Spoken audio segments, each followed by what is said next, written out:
Now, as soon as President Trump took office, he and his new administration started issuing a flurry of executive orders around immigration. It's all come so quickly that honestly, it's hard to keep up. So tonight, let's verify a big claim around illegal immigration and the death penalty. Here's what's been circulating on social media. This memo, dated February 5th, 2025, legalizes the death penalty for anyone illegally here in the United States. Except it doesn't. The TikTok creators are calling this a leaked memo, but it's not. The entire memo is publicly available right now on the Department of Justice website. So let's dive in. Our sources are the U.S. Department of Justice, the White House, the U.S. Code Chapter 228 on the death sentence, and the Death Penalty Information Center. First, no, the new Attorney General did not authorize the death penalty for immigrants solely for being undocumented.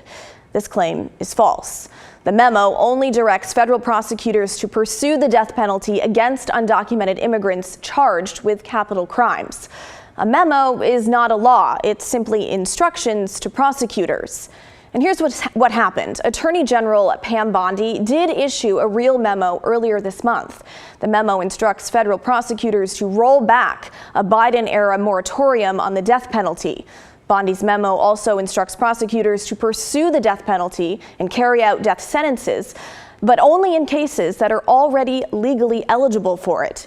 The paragraph in question says, quote, in addition to drug-related prosecutions, the policy should also be applied to cases involving non-drug capital crimes by cartels, transitional criminal organizations, and aliens who traverse our borders and remain in the United States without legal status. That last part apparently has people online pretty confused.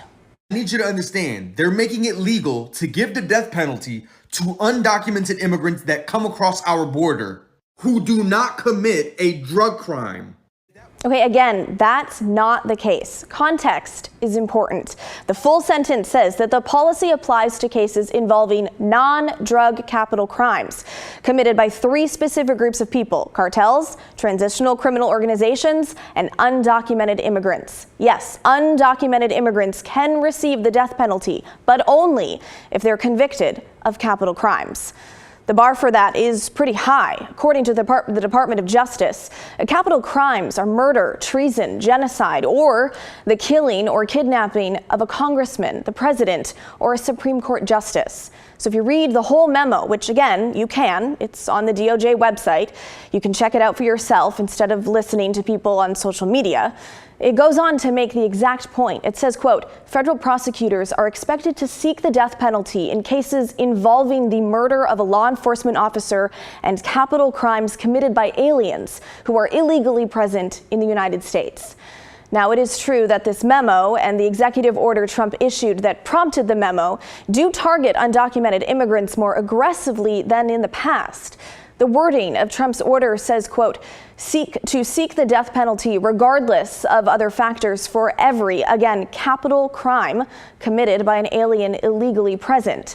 Bondi's memo also states the murder of a law enforcement officer or a capital crime by an alien illegally present in the United States are the types of aggravating circumstances that, absent significant mitigating circumstances, will warrant the department seeking the death penalty. Now, what that means, someone's immigration status can be used as an aggravating factor when it comes to deciding whether to pursue a case as a death penalty case. But it definitely does not institute the death penalty solely for being in the U.S. illegally. Now, it's true that plenty of President Trump's executive orders have raised eyebrows. But before you believe something that sounds kind of odd, check for yourself with trusted sources before believing something on social media and taking it as gospel.